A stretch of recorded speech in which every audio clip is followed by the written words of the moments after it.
shadow shall fall over the universe, and evil will grow in its path, and death will come from the sky. Hello, everyone, and welcome to the Geomologist Presents.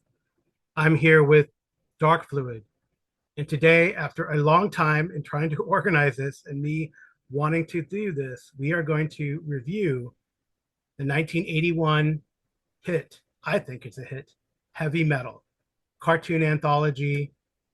I really enjoyed it when I was a kid.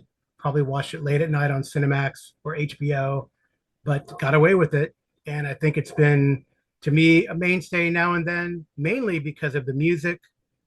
I think we're finally getting to this because of uh, usually, once again, Jason Connerly had uh, best soundtracks or asked for best soundtracks because he was looking at the movie The Crow recently in one of his episodes. And Heavy Metal was a soundtrack that was thrown out by a couple people. And I think Darkfluid, you among them, you did that. Yeah, I might have.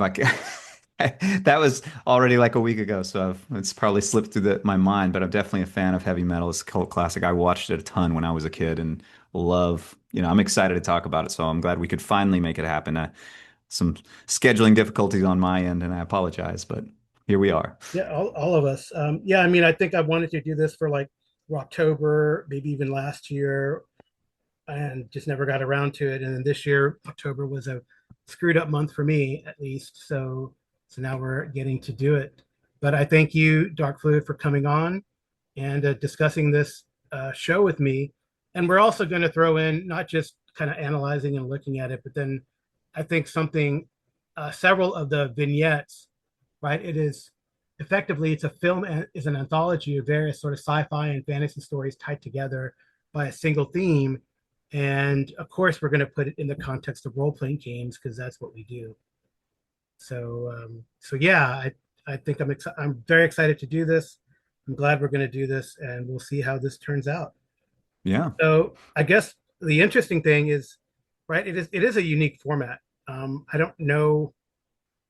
There might be other like series that kind of do this sort of anthology, but as a movie, this anthology format and native cohesion.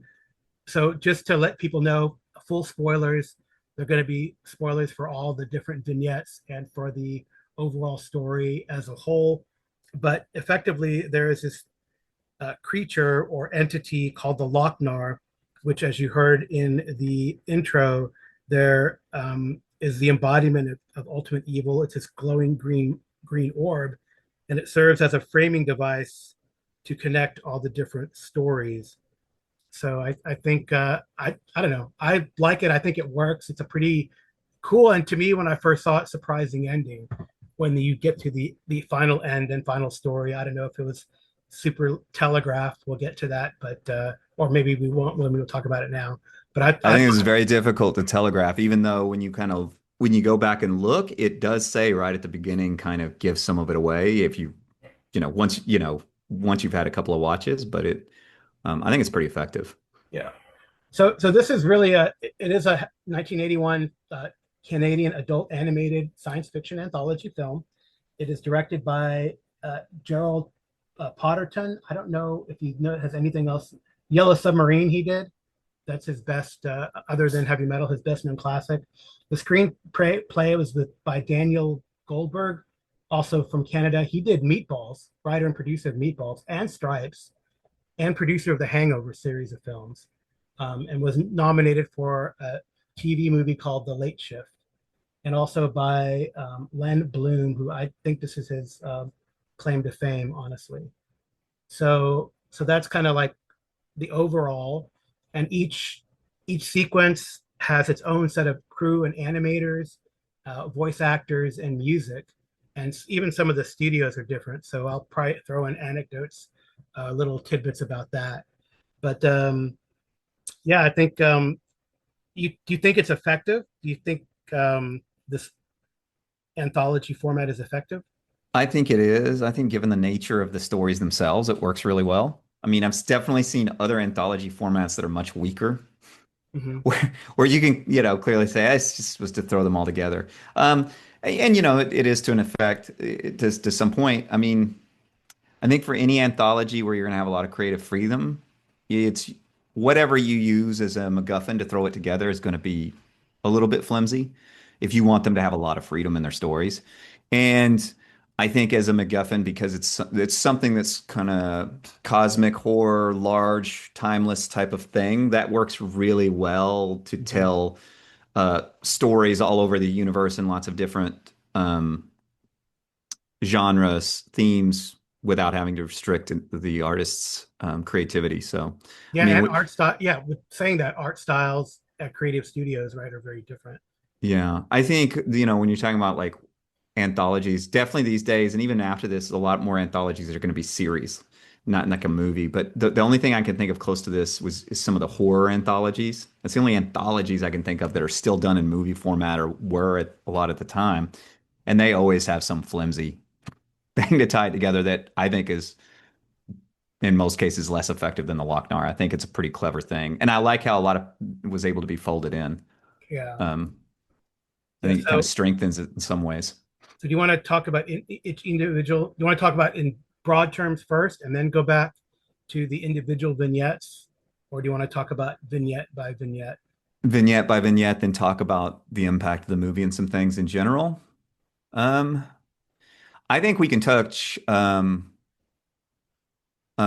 think let's touch on the general. If we start touching on general themes in the movie, I think we're going to start talking about individual vignettes too much, and so we might as well do at least a light touch on each of the vignettes and what we thought about them. Okay. Okay. Yeah. So the opening sequence is what they title "Soft Landing," um, based on a comic by the same name by Dan O'Bannon and Thomas Workington. It's kind of when I first saw it, it's kind of hokey, but now, especially playing Traveler, I'm like, huh, that's plausible.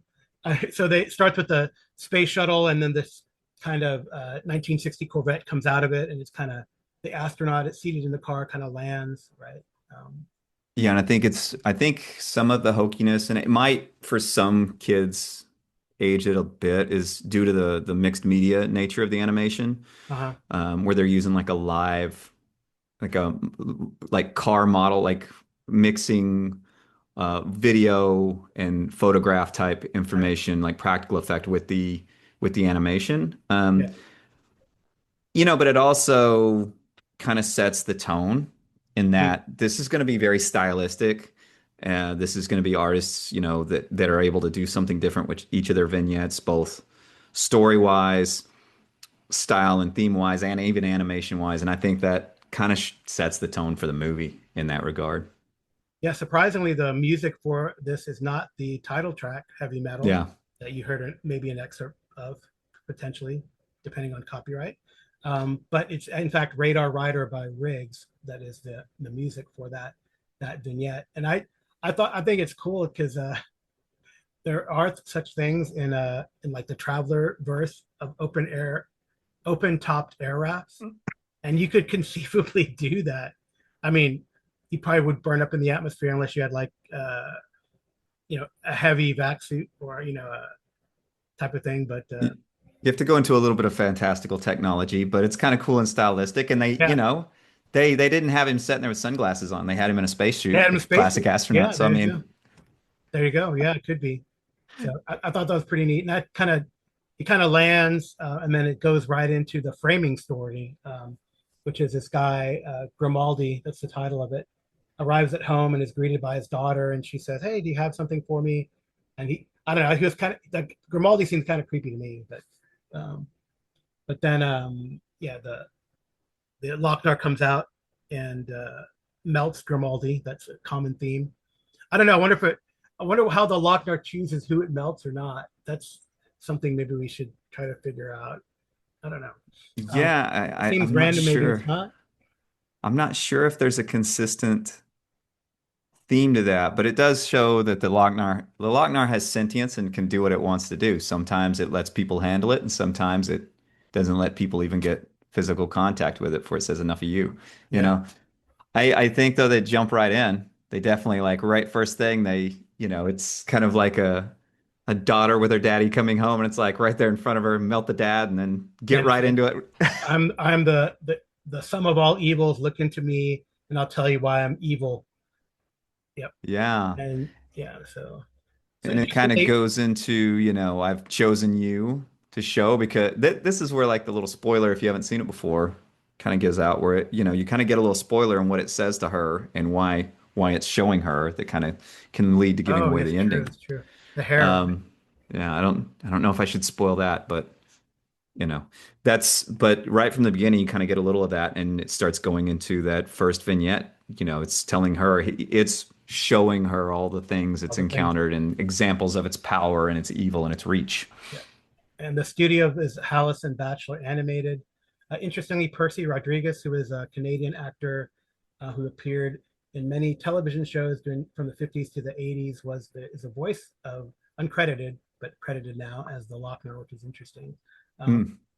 Direct these, I guess, it's a framing story is the crew is Harold Whitaker and John Hallis, director and producer so that studio, Hallison Bachelor.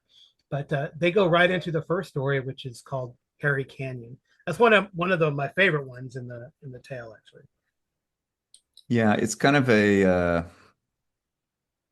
noir, very um, noir classic. I know it's a cyberpunk almost Right. feeling, you know.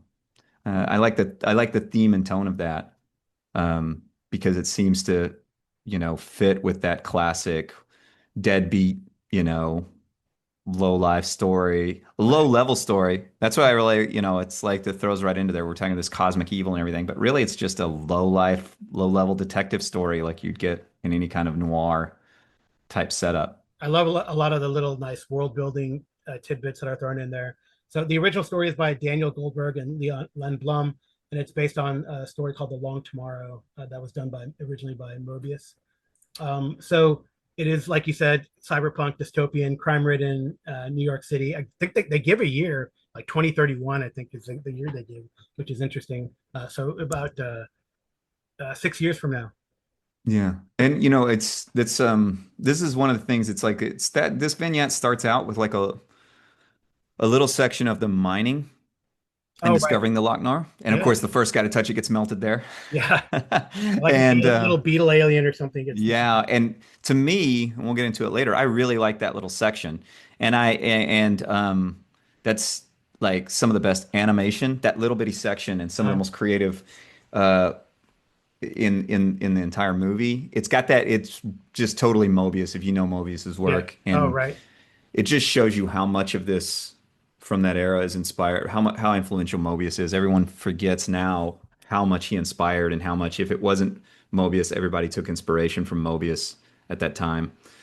And I guess it should mention a lot of these stories came out of, hence the name, Heavy Metal Magazine, Right. and the graphic novel style stories that were presented there. Yeah. And if you don't know who Mobius is, it's a pseudonym used by Jean-Henri Gaston Girard, um, who was a French artist, cartoonist, writer. So he worked in that bandes dessinées tradition. So pretty interesting A stuff. lot of fantasy Yeah. slash sci-fi work at the time, 2D and animated movies were inspired by him. He was very influential. Right. Yeah. So we get the like how that the Lochnar, I guess, found in some sort of dig, and then it travels to New York. There's a like an exhibition of this Lochnar, so it must be some sort of alien artifact that people want to see and love, um, and then you meet Harry Canyon, who right off the bat, he's got little tricks in his taxi cab. He's a taxi cab driver, and disintegrates a guy trying to mug him, and then meets the girl. More disintegration. Yeah, Yeah. yeah, Throws the gun in his glove compartment from the guy who tried to mug him. Sets up. There's a lot. The storytelling in this section is really good. The writing. There's setups and payoffs all across the board. It's like there's disintegrator he's got in his back seat. The gun he grabs from the guy when he disintegrates him, throws it in the glove compartment full of guns that he yeah. keeps in there. As he collects from people. And like you So said, it's like a low level story, right? It's like gangsters who want this Lochnar, and the girl whose father was killed and possessed the Loch was the archaeologist in the original little the first part of this story. Um, all the way. By the way, the dig, the archaeological part, the dig was done to the background of "Veteran of the Psychic Wars" by Blue Oyster Cult. We will probably I'll throw in little tidbits of the music because we should talk about the soundtrack at some point in general, but I'll Yeah, yeah. tidbits. Um, so right, so it's like a classic, like you said, film noir, double cross. Girl hops into his cab. I didn't want this. Yeah, Tries to dump her off with the cops, but in I typical thought that was dystopian, pretty interesting. The cop, the little cop scene. I might steal that for a story. Like the cops want to charge you 1,000 creds for it's completely a investigation. cyberpunk Completely dystopian. noir. Yeah, Yeah, this is how much it costs to do an investigation, and he's just like, screw it, and walks out with her. yeah. And the bad Um, guys want it. She decides to sell it to the bad guys and split the money with Harry after they. And this is, of course, this is before that she kind of seduces him in a way, right? yeah, yeah. So She stays at his apartment, seduces him. Now, at this point, it's up to you. Does she seduce him so that he'll help, or is it genuine? Who knows? and yeah, she comes up. The gangsters meet him Hmm. and offer him,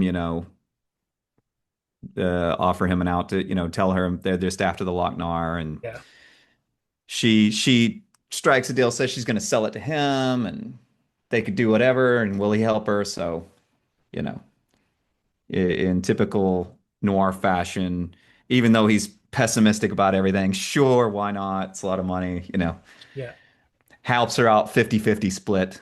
yeah. And then she wants to renegade on the deal, but we've already had the setup that she puts the gun to the back of his head, and well, I guess she gets disintegrated. And in typical noir fashion, he's nonplussed by yet another disappointment. No one's happy. Yeah, but Puts it up as a long fare with a big tip. He's like, too I love it. bad, too bad that kid. Oh well, it would have been nice, but it's Yeah, fine. but just another day, right? It's another day. Yeah, so I really like that. And also there was also like a few other songs in there.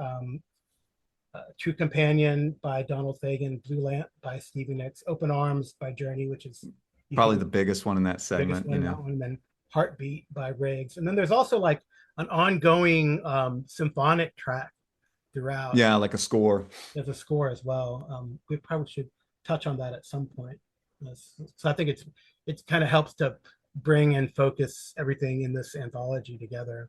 Yeah, and in this one we start getting the first voice actors and Yeah, all these guys that are going to be repeating roles in here. John Candy and yeah. As a desk sergeant, yeah, yeah, and a lot of the same. The ones that come to the top of my head, although he's not specifically in this one, are John Candy and Eugene Levy. The two that I know from other things a lot of. They're yeah. frequently in here Well, that you John wouldn't Candy think was of. in this one. He was a desk sergeant, actually. The one. Oh, no, I said Eugene Levy's not in this one. No, he's Sorry not in this for one. the. It's Harvey Atkin, who you probably know from Meatballs. He was Morty Melnick in Meatballs, and Mm, it's also Sergeant Ronald Coleman in Cagney and Lacey, among others. So he's been a lot of bit actors that you've seen here and there.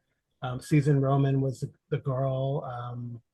Richard Romanus, who you know from Wizards and Hey Good Looking, hmm Martin Scorsese's Mean Streets, was Harry Canyon. Great Harry Canyon, kind of cynical voice. Yeah, New Yorker. Al Waxman was Rudnick, and he was in starring roles in Cagney and Lacey as well. So And a this lot is of where Canadian voice actors. Right? And this is where it's like, to me, it's like the misconception of soundtrack. It starts to become very clear here. It's that although the movie's called heavy metal, it's less a reflection of the music, Uh-huh. although there's a lot of rock music in this. It's a spectrum of rock music. Right. But heavy metal is a little bit misleading. It's more called heavy metal because that's what the magazine was called, Right. that all the stories came from, and everyone like thinks that it's going to be all about heavy metal music. Not that there isn't some in here, and not that that's definitely part of the culture, but Yeah. you've got a wider range of music in this. And it's not. I hear some people talk about like, oh, this is not a very heavy metal soundtrack, and it's like, well, this is the name of the magazine, not Yeah, the it's the name of the magazine. It's music. not the music, but the Yeah. music's good. I mean, there's some good Oh music. yeah. there's music that you like you'll catch on these classic radio rock radio stations all the time that come up. I mean, so yeah. So the next story is definitely my favorite. That, Yeah, that's it's mine Den. too. So I you was want to going to talk say about it's mine too. you want to talk about Den? John Oh man. John Candy does the So voice, by the way, of Den. yeah, so it's a very action-packed, tongue-in-cheek, over the top, uh swords and planets type Yep. story. So you've got nerdy teenage kid. It's the framework you've seen in lots of different stories, whether it's presented exactly like John Carter or Mars and stuff. You know, you've got this human on Earth, meteorite lands, which is of course the Lochnar. He Yep. discovers it.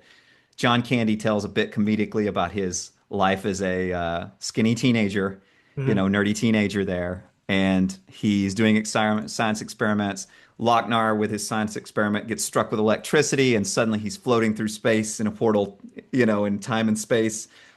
Lands, loses all his clothes on some foreign planet where there's an old, almost like um, Central American pyramid Lunatic. style, you know, maybe, you know, ancient Middle Eastern altar type pyramid thing. Yeah. And they're doing a sacrifice. All of the dialogue in this thing is delivered simultaneously, like straight and dry, but absolutely comedic. Yeah. Comedic situations, comedic you know, when combining what's dialogue happening with the tone, Uh-huh. it comes off comedic, whatever it is. And then John Candy's internal monologue as this teenager who lands and he's suddenly transformed into a Yeah. Her- Herculean, you know, Yeah. bodybuilder type body who's completely nude Yeah. and his inner thoughts combined with his outer speech. Yeah. Yeah, because he speaks in a very like monosyllabic monotone, Deep, you basically. know, deep voiced, and Yeah. inside he's still the little high I pitched am kid Den, that's basically. But then his inner monologue, his inner thoughts are like the kid. yeah, they're constantly like, "Oh wow, Yeah. check out my body." You know, Yeah. it's like this is way better than my old body. Yeah. So So first thing, he interrupts the sacrifice where they're calling this mass, you know, you assume some sort of ancient god, you know, Cthulhu type, you know, evil to grant power to them. Where the man, you know, doing the sacrifice is now holding the Lochnar. And uh he saves the girl and we discover that he's now can hold his breath forever, super strong, yeah. and of course discovers the girl who introduces herself and immediately throws herself at him and he's like, "Wow, this is great." This never Um, happens to me. Back to yeah, this never happens to me type stuff. And he's also like a plucked from Earth, by the way. So mhm. And he's soon captured, Captain Wells. yeah, captured by the one of the let's call them the rebel power of the planet, which is a almost it's almost like presented. He's almost presented as like a Greek godlike Oh, or Arg, something yeah. where he is human in nature, but he clearly discovers is impervious to damage type thing Right. and ultra powerful. And um, it appears to be the only human. Everybody else is some sort of beast man. Yeah. And asks him to steal the Lochnar uh, back from the female queen who is ruling the planet, who is in his opposition, so that he can have the power and do that. And what if I don't? Well, you die, she dies, we all die. You know the story. He's very dismissive of everything. It's like I don't have Yeah. time to talk about this, do it or not. Right. Sends him with his best man, who's a beast man, and they break into the temple, and where we uh, learn comedically that the beast man is very eloquent and speaks with a I know. It's pretty funny.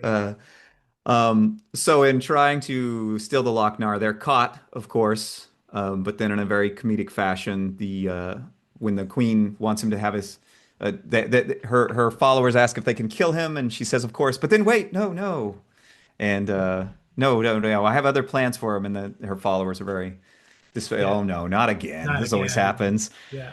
And so he, of course, then she wants him to sleep with her, and he's like, "Wow, twice in one day!" All this stuff, you know. Yeah. It's very teenage boy inside, in just every like, you could tell this is very targeted and just hits right home for teenage boys of the era. It's very teenage boy targeted, Yeah. and she's going to bring peace to the world because he brings her so much happiness. But then, of course, discovers that they've stolen the Lochnar, and Yeah. turns on him. He And then of course escapes. Ard is going to now Ard instead of the queen is going to sacrifice The girl the girl, whom he loves. yeah, Catherine Wells from Hmm. Gibraltar, from the British colony of Gibraltar. So probably, Hmm. I guess Gibraltar is a British colony. Anyway, so so yeah, so then they win the day. The They queen and the queen is in pursuit of him, and he's running to save the girl.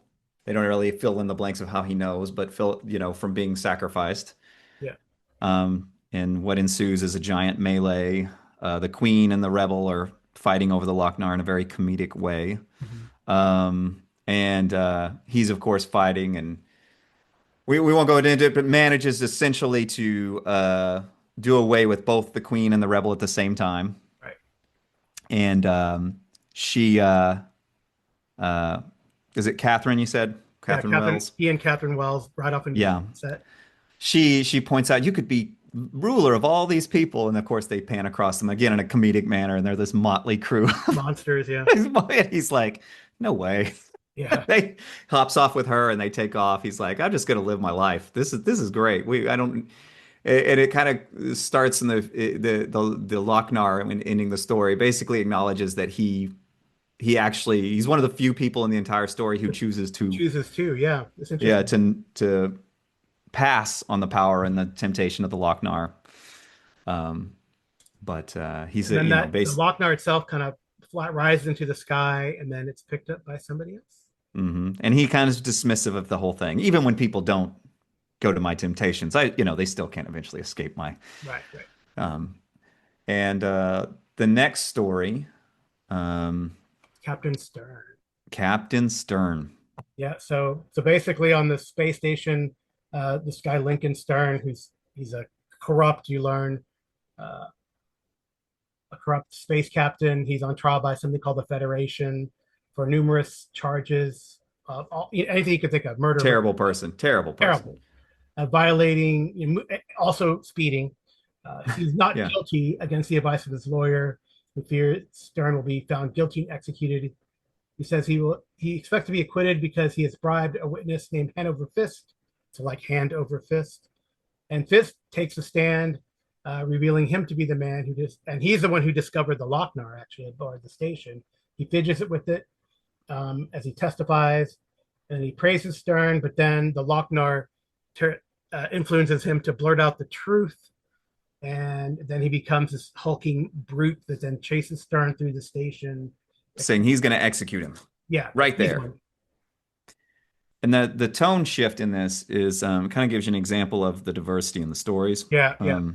Because we started out with a noir, serious, and then we went to almost like a pulpy, but not even pulp like uh, It's kind of like fantastic sci-fi heroic. parody, right? Sci-fi Yeah, parody. but almost like pulpy with parody. And now Yeah. we're in like completely what I would say is almost like a Hitchhiker's Guide to the Galaxy style sci-fi farce, Mhm.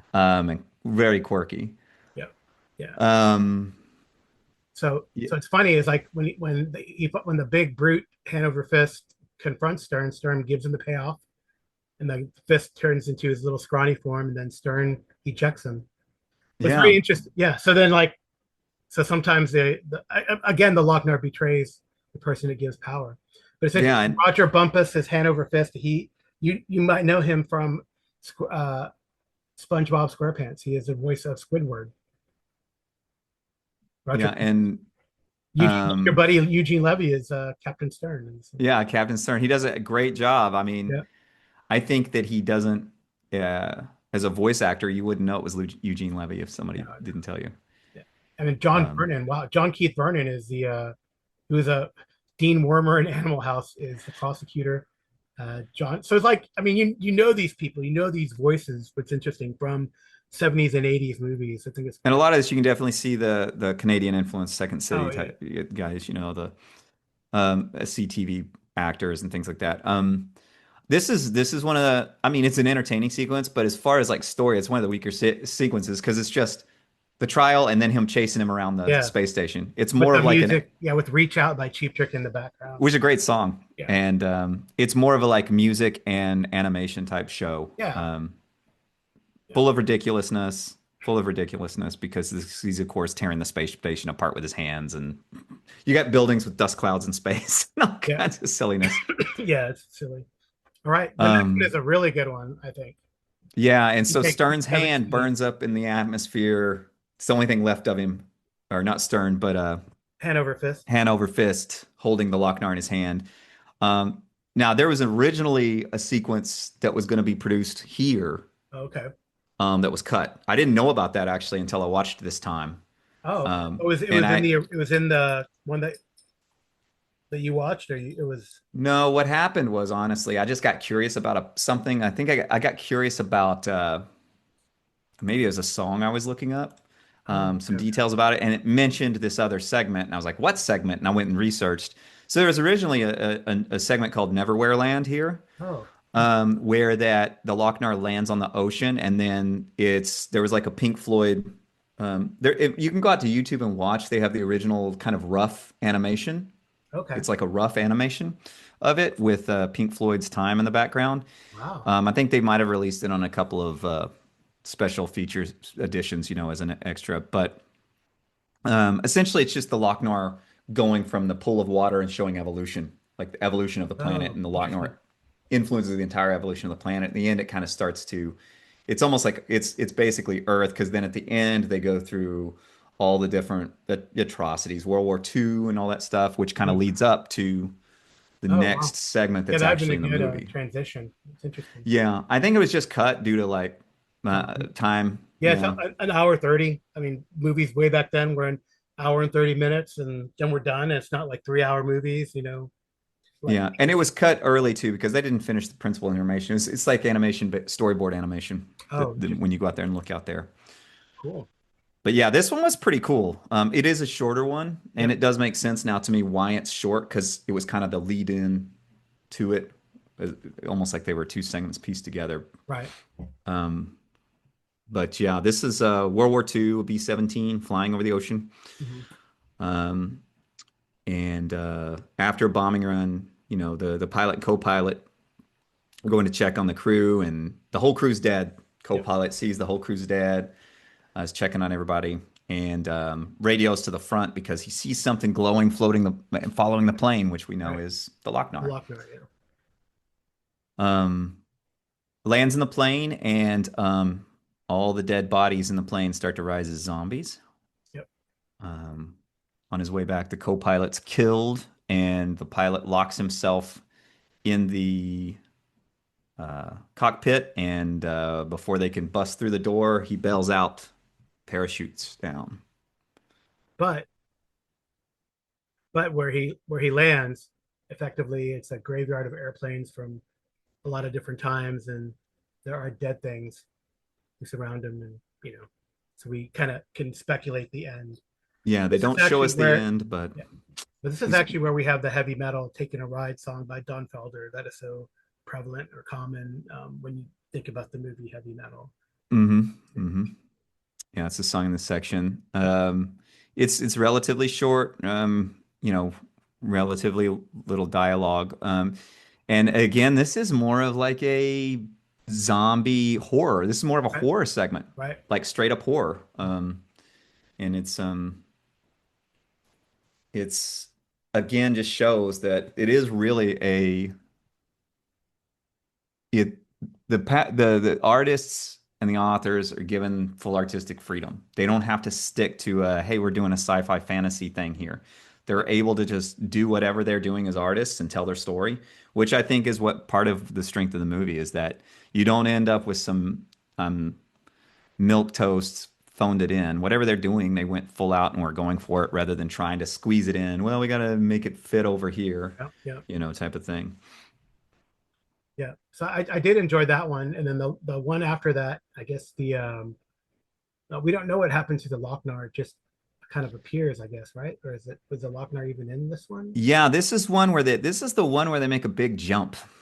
Yeah. Um, and the So beautiful and so dangerous. yeah, they go straight to like the Pentagon in modern times, or at It's least based modern on a times at the comic time. by the same name by Agnes McKee. Yeah. Angus McKee. Angus McKee. Yeah. Yeah. And I'm trying to remember if we see the Lochnar here. I don't remember seeing it, but it could have been in the Pentagon section or in Well, like on somebody's, yeah, I don't even remember it being there. tie pin or something. Yeah. Maybe. Oh, when he sees the lock. Oh, the Lochnar is on the lock on Gloria's locket. See, I thought I remembered it being on a pin or, a tie pin or Yeah. something like that We don't somebody's know how it wearing. got there though, right? We don't really. No, this one's a jump where we just don't see anything. But maybe, well, maybe they intended something to go transition from World War II, a la the Pentagon hides it in a warehouse. Yeah, there might have been, yeah, and it's given to her as the boyfriend of some Pentagon or Yeah, girlfriend of some Pentagon interesting. high level. Yeah. Um, but yeah, so they're at a Pentagon meeting, Hmm. and it kind of ties in. They're talking about mutations plaguing the United States, Right. some but the one of the guys, the scientist, in the meeting, Hmm. when he's trying to give his analysis and dismissals, notices that's probably, yeah, he does. He notices the locket on her neck. I thought he just went after her and started going crazy, but Yeah. it causes him to kind of obsess and start going weird and then go for her. And just as he's going for her, a giant spaceship, The one in the background here. yeah, behind Carl, um, drills through the roof of the Pentagon. And I think this is one of the things a lot of Angus McKee's imagery and animation or illustrations are pretty influential, I think, later on in a lot of this like sci-fi, I don't want to say absurdist, but like the Hitchhiker's Guide to the Galaxy kind Yeah. of style, that playful style. He's really influential. Hmm. Um, and some of his art is very influential on when I think of like that style of like old Battlestar Galactica comics and stuff like that. Hmm. He's got very distinct and bold imagery on some of his like more serious panels and cockpit design and stuff like that. It's really cool where you see the pilots and their red lights on their face and stuff like that. Um, and sucks them up into the spaceship. Um, and we see once they get up there a very actually almost like a ho hum scene Yeah. in the spaceship. Again, it's back to that like absurdist Yep. somewhat, where it's just another day at work for the guys in the ship, Yep. and they're just crew doing their job. Um, and the woman, Gloria, Yep. she immediately is, there's a little android robot, John The Candy, I John think, Candy. voices. Yeah. Yeah. Alice Playton plays the Gloria. You probably heard her voice, very high pitched, childlike.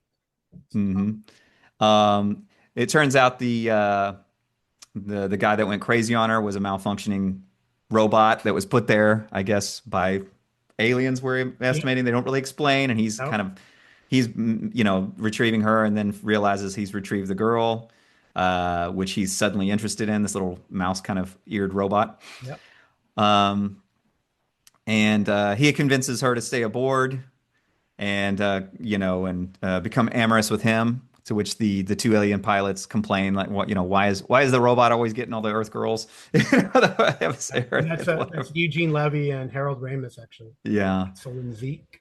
yeah. Which they have a classic late '70s, early '80s scene for the time of you Lots of know lots of drugs, partying, yeah. which is their voices are perfect for, Hmm. which given their typecasting in some movies and stuff at the time. Yeah. Um, and we have a couple of scenes intercut with the robot and her talking about life and their future, Yeah. and then interspersed with the two pilots trying to fly while under the influence. Plutonian Nyborg. Yeah. Plutonian Nyborg. Yeah. Good Nyborg. Yeah. And And they have, too intoxicated to fly straight. They crash yeah, they at the space crash. station. I don't know. I guess the Lochnar flies out at some point. But also the song Heavy Metal by Sammy Hagar is in the sequence too. So And this to me was always when I was young. It's a skip. The signature song of the movie to me. This was Oh, the was the signature signature version. move? If I thought for this was the one that me, you skipped. now this is You the skipped. this song, this Sagar Yeah, heavy metal song was yeah, the signature heavy metal song for yeah. me watching the movie. Um, and it's a great song. It was off of, I don't know. It's actually was released on one of his big albums that Yep. is Is probably it lost in the from Three Lock mix. Box? No, it's from what is it? Standing. Oh, okay. Something standing. Yeah, Standing Uh, Hampton. Standing Hampton. Yeah, it's off Standing Hampton. Of course, it probably got lost on that one since there's so many Yeah, hits on that. I think that I don't know how many times platinum that album went. Um, yeah.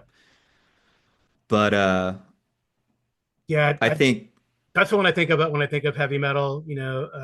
one of the heavier songs in the movie and the section it's in, it's just got that heavy guitar riff with Yep. that spaceship slowly, floating through space. It's just there's plenty of audio space for the song to work, shall we say, in that Yep. section of the movie. And it has a great, oh, can you feel the static? So many contacts being made. We've got Yeah. front fanatics tearing down the barricade to reach the stage. Can you feel the rage? And I just remember I have Heavy metal. 50,000 watts of power. Yeah, 50,000. Yeah, that's a fantastic lyrics. I mean, so uh, she cuts through the crowd just like a wedge. It's great. I can imagine it's very visual, a fantastic song. Yeah. Yeah, but that leads into the final story before the epilogue, and that one I think is I don't know, maybe that one's my favorite. I don't there. Tarna, the last one is Tarna a really good one. It's definitely a second, but I think Tarna is definitely like a high fantasy, you know. it's a really good one. It's got everything you want from that heavy metal magazine, and especially role-playing game, Yeah, fantasy, like album cover. I mean, look at the cover yeah. Look at the like cover. behind me, like the cover of the movie poster. That's the Tarna thing. That's Yeah, like a classic heavy metal magazine cover right there. right. And also by And It's based on the story Arzak by Mobius, which is yeah, so another Mobius. influenced. Yeah, and this is where and one thing to remember in some of these scenes we get just voiceover from the Lochnar and we see a Yeah. transition animation. And some of these scenes we get an actual scene back in the house Hmm. with the little girl in the Lochnar where he's talking to her, and that serves as the vehicle for transition. Hmm. And And now so the that's Lochnar is a giant meteor. It crashes into a volcano, um, and then people climb it. They get covered in the green slime, are not disintegrated, but become some mhm. sort of evil mutants in a way, or And I undead. can't remember the exact phrasing to intro this, but where he's talking to the little girl, the Lochnar says, "Now let me show you how I the how I affect the extinction of your people," or Right. something of that Something like nature. that. Hmm. Yeah. And so it's clear that there's a tie-in with this last one there. We're kind of getting that. Yeah. Um, yeah, so that starts a crazy war. All the people that are twisted by the Lochnar are killing this They kill this peaceful city of scholars. utopian type society. Yeah. And then that's when they play Mob Rules by Black Sabbath. Yeah. It's a great. They even play the kind of intro to Mob Rules before that, right? E5, E5150, and then Mob Rules. So Yeah, yeah, yeah. Through all the chaos and the fighting, it's really yeah, well placed. One of the heaviest songs in in the in movie, the you know. movie. So the leaders summon these creatures called the Tarakians, the once powerful but declining warrior race that are like the city protectors. And then they show Tarna, who's a beautiful warrior mute, the last of the Tarakians. She gets a summons, ritually prepares herself. A lot of skin there in that one too. Well, animated skin and A lot of animated skin and yeah. yeah. Then she flies her avian mount to the beleaguered city, finds them dead, and then she determines to avenge them, follows the trail, etc. Yeah, and so they kind of do some setup here where they say, "Oh, there are no more Tarakians," and said, "Oh, there's one left." And it's like, "What's one?" And they're like, "One can do many, can do much," you know. So we already get the setup that, along that combined with the ritual, you can tell she's a badass. We're not messing around here. You're expecting big things from her, and she kind of has the classic the first scene where she gets to town there is kind of the classic Western Yeah, or Star Wars cantina scene, yeah, that was a right? good scene. She walks in, even looks over the swinging doors with the eyes, Hmm. like classic Western, steps in, um, and almost invites trouble purposefully, Yep. cleans house, um, and then gets information on where they're at, the mutant leaders and their band. Yeah. But it's almost as if they're ready for her because Hmm. she's captured. When she kills some, is captured. Her mount's captured. I actually thought that the mount got killed, and I was pretty upset when I. But Yeah, and I no. actually didn't remember the gap here because there's a you can see there's a little bit of a gap Hmm. between like they captured her because they kind of cut to the leadership and they're like, oh yeah, we captured her Yeah. already. And then yeah, And she's tortured, thrown into an open pit. But then her mount escapes and rescues her, and it gets. I mean, they get both get jacked up pretty good. yeah, they both get in the escape get injured pretty badly. Land not too far away. It's not the way you thought it was going to go. No, no, but I mean, yeah. So she escapes. captured She captured escapes, tortured and whipped and then escapes and before they shot can get down, away shot down. and Yeah, she faces off with the mutant leader, and they have a duel to the death. who in a very heavy metal style rides a giant bat Yeah, in and yeah, lands in his cloak. yeah. He's got a hand with a circular blade on Not it. Blade. Yeah, Yeah. but then um with the last of her, after defeating him with the last of oh her strength, right? and again though, let's just say not the way you expected the fight to No, go. She's really getting beat. She gets beat and her yeah, bird grabs the guy's ankle and distracts him, yeah, allows her to get the upper hand. And um yeah, then this is where it takes a turn and kind of ties everything together in the story. right. So with the last of her strength, Tarna and her companion, they kind of fly towards the volcano. As they approach, the Lochnar tries to warn her off, saying that her sacrifice would be futile, but she ignores it. And Yeah, and this is kind of interesting because this is the first time they cut back and forth to show you like the yes, connection. They cut from the current story back to the house where the Lochnar is with the girl and the Lochnar is speaking to her from there. hmm, yeah, Um, and then that ties into the epilogue as mhm. Tarna drives the sword into the Lochnar. Yeah, so she uses her sword, sacrifices herself and her bird. There's like lightning and power, magic, and the Lochnar in that final scene is struck and killed in that location. And back at the house, the girl runs away, runs out of the house, Yeah, and the house explodes and the Lochnar is destroyed. Which is interesting. It's one of the other only practical effects. They use like a model to blow up the house instead of yep. being animated. Hmm.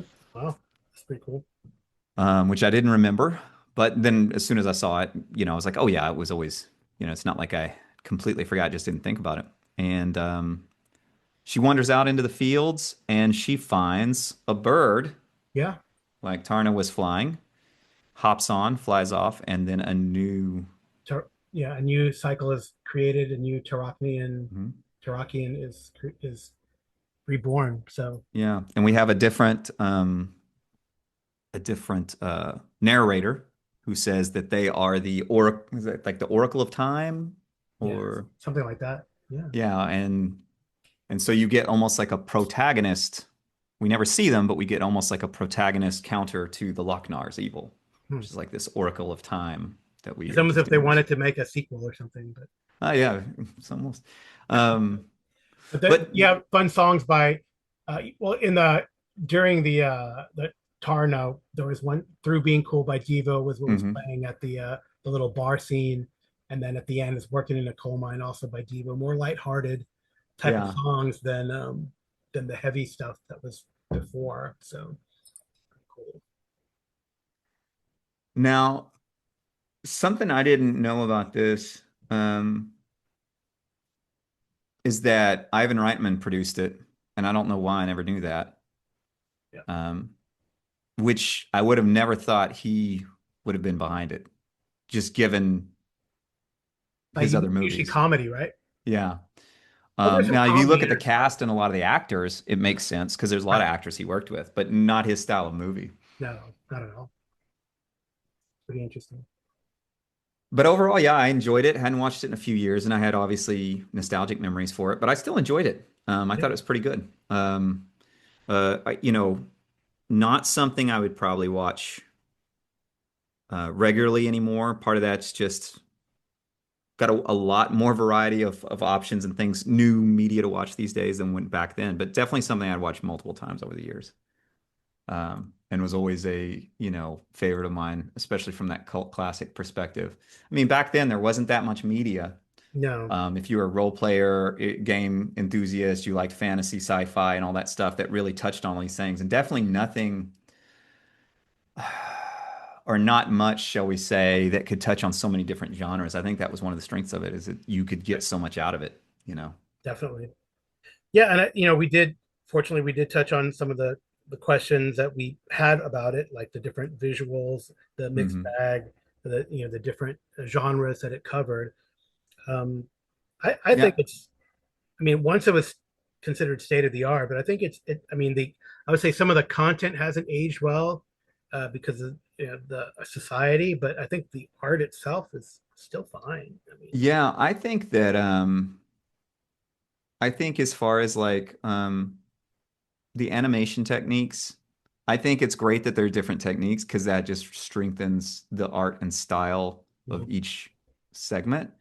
I think it really plays into that and helps accentuate the voice of the artist, in the different tone of each one. I think it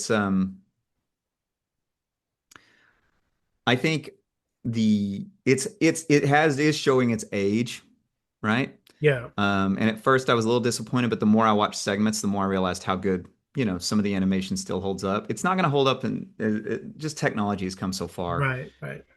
But it's also, I think the nature of the movie helps with that because it's so artistic and so much more of a quirky nature to some of it that it's almost the art itself is fine because it kind of leads to that more artistic intent and makes if it was perfectly polished, I think some of those segments would lose some of their character. Yeah, Part of the I like character the is the nature of the graininess. art. I like the graininess and the lines like in Harry Canyon, right? All the you see like the Exactly. you see his like unshaven face, the And redneck looks nasty because of all the folds in his skin, that kind of stuff is yeah, and as far as like, I mean, other stuff at the time, I think it holds up great compared to other rotoscoped and other animations at yep. the time. I mean, the other animations that might look a little better when I really analyze it, it's because they're simpler. Hmm. It's like if I look at like something like Watership Down, I'm like, oh, the animation that was really bad. I'm like, but they're not doing as much. Yeah, there are a lot of landscapes that they put in the background of this. Yeah, a lot of painted backgrounds and things where it's like when you look at specifically the segment with the next to last, that what's that one called? That was called So Beautiful, So Dangerous. We Yeah. talked about like in the background there. Mhm. What I've forgotten is when they were flying through some of those backgrounds, there is so much complexity in the background layers and animations of like all the little drawn cables and everything, and they're not just a flat mat. They're Yeah. flying through them and around them, and they're different layers that are moving. That really it's a lot more complex than I remembered it being, and that helps it hold up a lot. Yep. My favorite scene, animation wise, without a doubt, is just that little mining scene at the beginning of Mhm. Harry Canyon. That mining scene is so well done. I almost wonder if it was like done as like separately as like a um, by the same animation house, of course, but as a like a promo or a teaser to the studio of what the work was going to look like, because it Yeah. seems to be a higher quality of than everything else in the movie. But it's fantastic, and it's part of it might just be because it is so direct lifted from the Mobius artwork. Yeah. It's just wonderful. Yeah, so there is some controversy, right? The film is known for its gratuitous violence, nudity. I don't know. I don't think the violence is that gratuitous, honestly, compared to a lot of stuff I see. Nudity, sexual content. No, But I mean, it has come from Heavy Metal Magazine, which is, an extreme already. adult-ish, yeah, extreme adult magazine. So do you think it's too much, or do you think it's fine? Is it I you need I it in got adult-oriented fantasy? I mean, I don't know if it's needed, but I think that some younger audiences might see some of the ideas as dated. I think, it's like thinking about like how old would I be with my son before I watch this and what would I have to talk to him about beforehand? Yeah. Um, I think for me, a big part of it is it fits with the tone. Um, in that I think a lot of it, and it doesn't even matter if it was intended this way to begin in the beginning. A lot of art like this does this for me, where even if it was very serious intent in the beginning, once if it's lucky enough to age in a way so that it becomes tongue in cheek, then it still plays well for me. Which is a lot of it in this is very tongue in cheek, like a Vanderhoven film. Yeah. Um, and it's It, definitely, I would explain to my son, like, this is the era, this is what it is in there. And I don't think I'd cringe 2 months once I'd explain that to him if he was old enough to see the violence yeah. and nudity. And I was, Yeah. because so much of it comes off as that exaggerated tongue-in-cheek irony. And the comedy helps in that. For example, in Den, where there's a lot of nudity, a lot of sex and violence, and so much of it comes across tongue-in-cheek. And then so much of the probably some of the worst is some of the like in So Beautiful, So Dangerous, some of the comments about the girls and stuff like Yeah. that, and kind of a little bit male gaze exploitative if you want to. Yeah. But even it, if as long as you, I think, take it in the context in advance, it almost becomes the thing that would make it offensive is to take it seriously. But in retrospect, even if they were taking it seriously, it's comedic. It almost becomes comedic on itself, Yeah. you I know? mean, like Harry Canyon makes fun of himself, or he Yeah. cracks a joke when the sex scene is he's narrating the sex scene, right? Yeah, it's the and I Even with think Dan. long term the movie benefits from that in that it is a lot of tongue in cheek and Tarn at the end, like we said, there's a lot of female display and a lot of the classic trope of the girl with in the chainmail bikini Chainmail type. bikini, yeah, type. But to its credit, it's very female empowering. Other than that, right? I think that the whole idea, and especially for its time, that the main protagonist and is female and she doesn't come out of this from weakness, she comes out of it from strength, and she's not saved by anyone, and even if she gets beat up she sacrifices herself, all things that you normally see at the time, especially as being more male. Yeah, and at the So end, the girl overcomes the she doesn't succumb to the Lochnar, right? mhm. Father is disintegrated instantly. She has the willpower to go through its lectures or whatever you want to call it. It's Lochnar splaining and survive, and so Yeah, and there's always, when it comes to the whole chainmail bikini thing, there's always the other argument of that where everyone forgets that Conan was always wearing a loincloth in the art at the time too. well, So it's not like he was, Dan was naked yeah.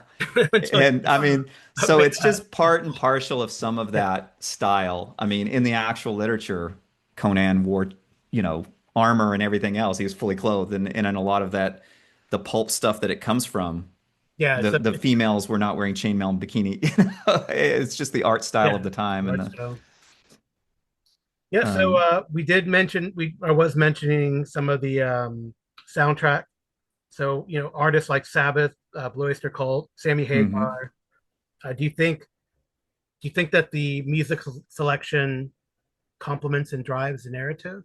I think it does. I think it does. I Yeah, think. yeah. Re-listening to Stern, I mean, totally. It's the chase scene is that "Reach Out" by Cheap Trick really works. I mean, And I think in some cases also the fact that there are some songs in there that you know but may not recognize mhm, because they're so layered into that part of the narrative. yeah, You were like, when I was watching it this time, I was looking at the soundtrack. I was like, was that in there? And then I went back and watched it. I was like, oh yeah, there it is. I just never noticed because it's not like we turn down the movie and just jam this music because it's like, hey, everybody will watch this because it's got popular music in it. You know what I mean? yeah, yeah. I mean, it has things like that are in the background that aren't as open, like "Blue Lamp" by Stevie Nicks, for example. hmm A song, and I think that uh, Blue Oyster Cult, um, the veteran, uh, the veteran of the psychic. veterans of the yeah, I always get it wrong. The Psychic Wars, Yeah, like that song is layered in the background. It's yeah, yeah. I it's mean, not like out in the "Crazy" open. by Nazareth. I mean, yeah, it's good. There's they're just in the background. They're part of it, which is kind of nice. I think it Yeah. works. And I mean, Devo. I think it not as maybe well known as obviously Black Sabbath and Sammy Hagar, Blue Oyster Cult, but Yeah, and I Devo think like also at like the time. Journeys, I mean, it I think to me it's a good cross sampling of some music at the time with some deeper cuts, and I think it works well. As Mhm. far as like as a soundtrack that it this is the thing for me as a soundtrack, like did the movie provide a vehicle and did the movie was the soundtrack quote unquote of heavy metal like a cultural touchstone? I don't think so as much for me, but maybe again, I might be too young, but to me it doesn't feel that way, and mostly because like a lot of the music in it, um a lot of the biggest hits out of it were released also on other albums at the time. Right. So like that, like Open Arms, same year that Mhm. song came out on the Journey album. Yeah. I didn't look at like Hagar, like heavy metal, and when that came out, but so a lot of these other songs they came out on their albums the same time. It wasn't like the album was the vehicle for that Right. music, That's true. which worked against it. I think if I remember looking back, there was also like some major licensing issues and delays Oh, on the man. soundtrack releasing at the time. Mhm. So it by the time it was in wide distribution, the albums from the artists had the original songs out. So um, it didn't. I don't think it made as much of an impact from a quote unquote soundtrack, like buying the soundtrack release. But I'd be curious to hear from people that are older than me that maybe were more in their teenage years when this was released Yeah, I think it in was almost an 81. homage because I mean, even like Black Sabbath, Mob Rules, that album came out also in 1981, right? Yeah. Um, so So I I think a don't lot know. of these Did songs were contemporary or are happening right at the same time, and these artists unlike a are lot of in the soundtracks where they either zeitgeist, had original music from those artists or right? those were individual tracks that weren't released until much later by the artist or something like that, where it was a soundtrack. Yeah. Um, I think that's probably why. Mhm. But I think I mean, it's definitely a good representation culturally, a lot of the music at the time and a lot of music. There's might be some people take exception to a couple songs in there and saying, well, it wasn't really part of that culture of heavy metal magazine. But I think it's hard to say that a lot of it wasn't. People at the time who were playing D&D and reading heavy metal weren't listening to these songs. Right. And the music in between was actually composed by Elmer Bernstein, who did Oh, over 150 other original film scores. So, yeah.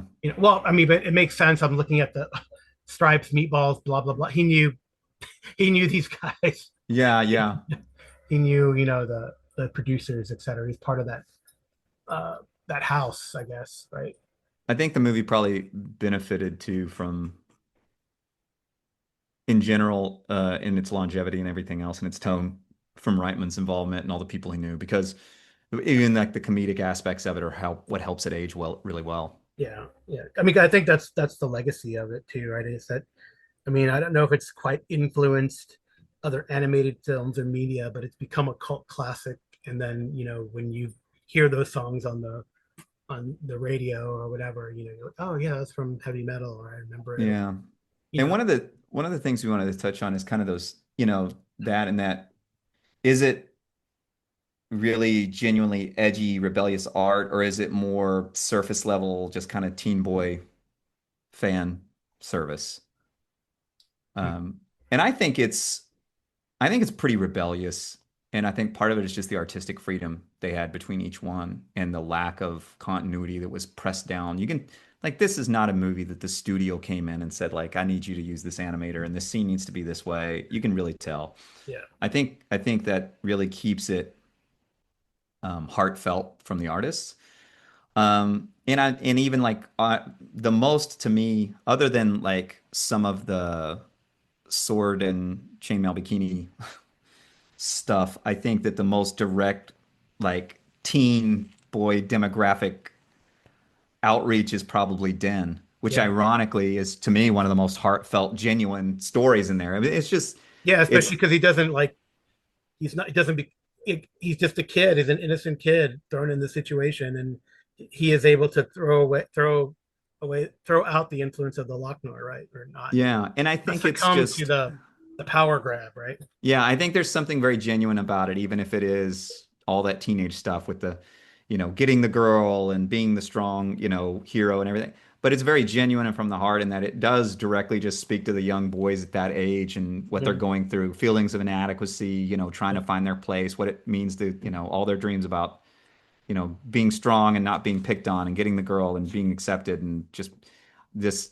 I think that ironically that's kind of the case, in that the most quote unquote surface level potential direct targeting of that demo is probably one of the deeper, more heartfelt and honest pieces of it. So I think it's kind of, I think I would say it's more than just, you know, chain bikinis and heavy metal music. Yeah, I think so. I think so.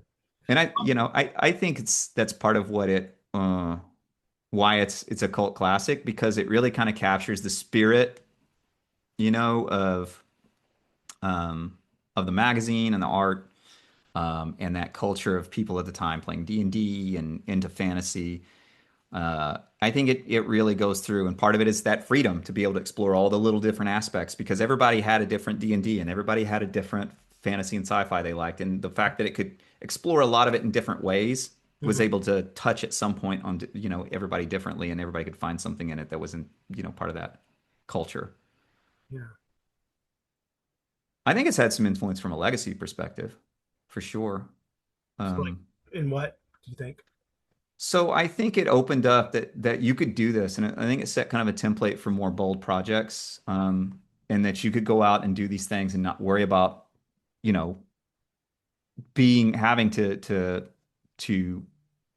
pander. I think that if you look at modern stuff, like the most modern stuff are the series stuff, like say Love, Death, and Robots. Oh well, I was gonna thank you for mentioning that. So there, the one of the in the new Love, Death, and Robots, there's definitely one of the segments in the newest one. You could see B-17 in that one. Oh yeah, yeah. So, so it's pretty interesting. So you're right, like things like Love, Sex, and Robots. Or I would say they definitely have their influence from that, and those are great. I love those stories that also different artists, different types of art. From the one that looks live CGI to your standard cartoon.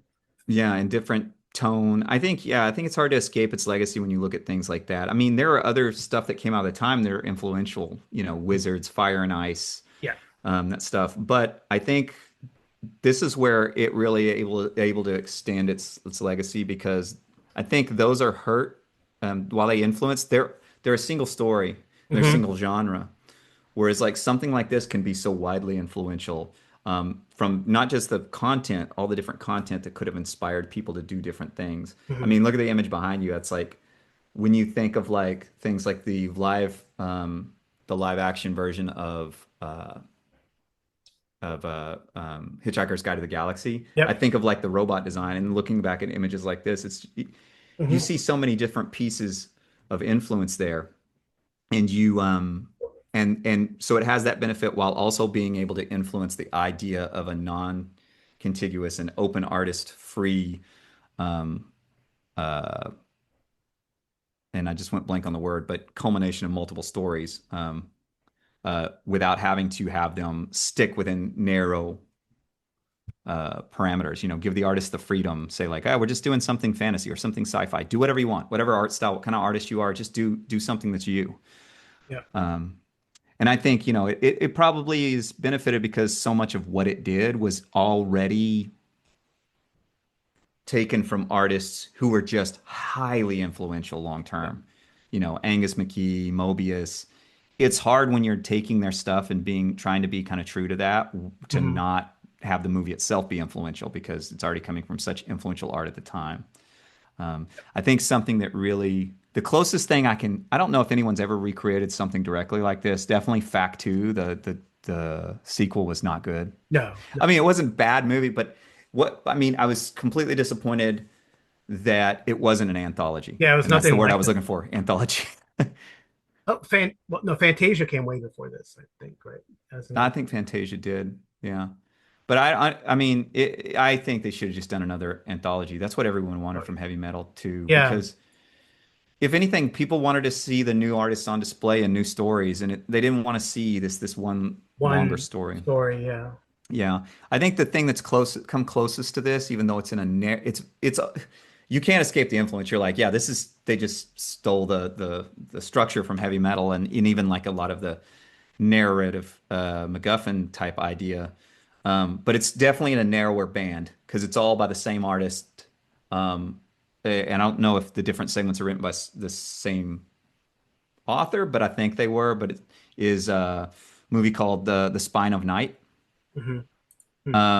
And I don't know what year that came out. It's a little hard to get a hold of. You can pay to watch it on a few streaming services. I watched it through 2021, my actually, if that's what you.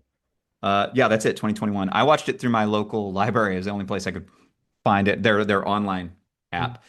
Outstanding. If you like heavy metal movie, go watch that. You're gonna Mhm. love it. Because everything to it's more modern art, but the art style, the dialogue, the narrative flow, the types of story it tells, it's heavy metal. And it's really good. It's a worthy.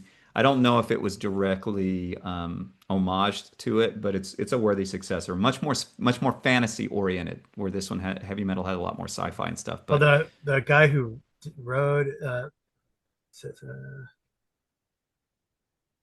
the guy who was the people who were the people who produced Spine of Night also were involved in Love, Death, and Robots. oh, so I mean, yeah, it's kind of interesting. The little talk about spheres of influence there, influential. But yeah, I highly recommend Spine of Night.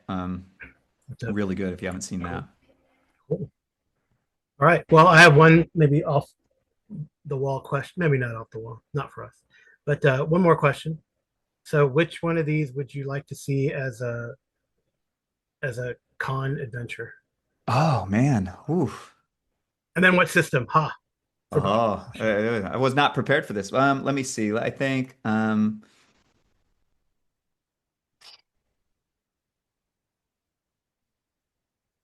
I honestly think the two that I would probably think are the best for adventures are I want to avoid saying den because I think it would be That's so okay. much fun. You could do so many different things.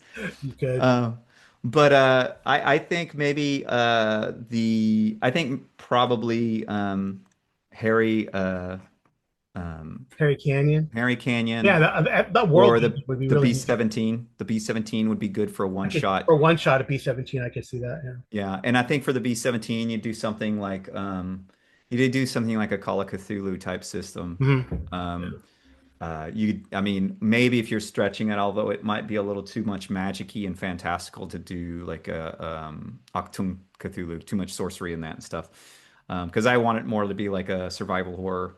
Yeah, as opposed Um, to yeah, and then Harry Canyon, kick ass you horror. Harry you could do Canyon. Harry Yeah, Canyon in so many different systems. Any cyberpunk system would cyberpunk. work for that. Um, especially with the tone of it, I think it'd be You much could do funner to like a do. traveler Cepheus. Yeah, something much less crunchy, even though there is some combat. It's more about that like hard-boiled Yeah. uh noir type thing. I think Mhm. that would be a really fun one to run. Yeah. So, what about you? Do you have like did you already prep one or are you just gonna No, put me on the not spot? yet. But I was thinking about Den. I mean, I was thinking about using like Den and then use any OSE or even You know what any would be great for OSR Den? really, even What would be Hyperborea. But you could play Beastmen too or something like for that. Den? What would be fantastic is a DCC. Oh, DCC would totally. Yeah, Even the art style, right? yeah. Yeah, it's got that art style too.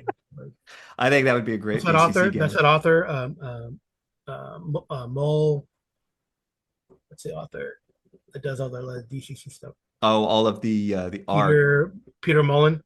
Yeah, Peter Mullen. Yeah, Peter Mullen art's totally right. So yeah. Yeah, I think it just fits it. That would be awesome. I think here's Coming to a another. con, Matt's gonna or Darkfluid's gonna run it. Oh, is that? No, I don't know. I'll have to figure That's it a good out. idea. DCC would be great.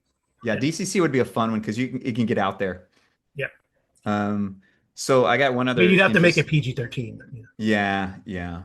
Well, it depends what time of night you ran True. it. Or if you I just uh I got another interesting question that occurred to me watching it this last time, yeah. and it's just a little bit like meta, but in watching that last scene where you have these two things happening simultaneously, and then they talk about the Oracle of Time, did all these segments happen potentially at once, or even some in the past, some in the future? I'm thinking it more of like a time is irrelevant to the Lochnar type thing because it's I almost think like so. Tarna and the sequence with her, like I guess you would call it. the soft landing sequence or Grimaldi, um, almost occurring simultaneously because the Lochnar was destroyed in both places at once. Yeah, maybe it's multiversal even, right? Yeah, it almost feels like that, where it's like not that time is happening simultaneously or before and after, but that it's almost irrelevant. And the Lochnar is in multiple places at Right. once, seeing all Yeah, things. that's And great. That reminds me of a lot of like cosmic villains, that they can be in multiple places and multiple times, as they yeah, across the multiverse. But yeah, that seems like that could be. And the Oracle that they're talking about is like the Watcher, right? That watches. yeah. So just struck me. I don't know why it never struck me before, but this watching of all the years, I just struck me as that. So Yeah, that's good. It was a fun watch again. Really. yeah. And I'm kind of curious if anyone. It seems so obvious for something like Den to be DCC. I'm wondering if anyone's put together a DCC heavy metal adventure or something like Maybe. that. I'm sure someone has at some point. It seems like the natural Yeah, fit. you could do it Tarna too, right? That verse, that sort of but then everyone would want to be a Tarakian. Yeah. Nobody wants to be the kid who's trying to get the door barred and gets Yeah.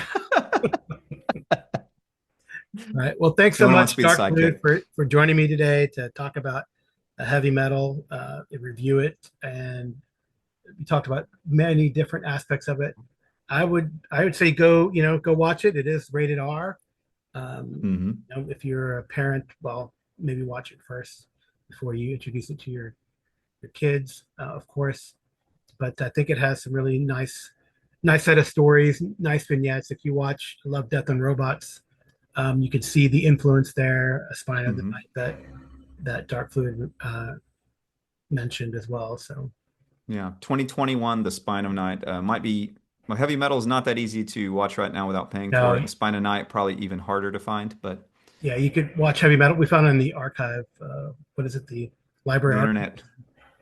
internet archive. I don't Yeah. know what the legality of sources like that are. I would never suggest people go do that. But there, if you are outside of the U.S. and in certain zones, I imagine you have wider Yeah. I know options you can available to buy you. it on like Netflix and other channels. Yep, definitely for sale in some places or for rent. Cool. So go out, watch it, and if you Or if haven't you've seen seen it it before, recently, comment what you heard here and let us know what you think. And if you totally disagree, that's even better. yeah. Oh, and it looks like Spine of Night you can rent on Prime Video now. So hey, There you go. All a little more widely available. So that's another one I highly recommend. So right. Thanks again, Dark Fluid. We will talk to you soon. yeah, had a great time. Thanks.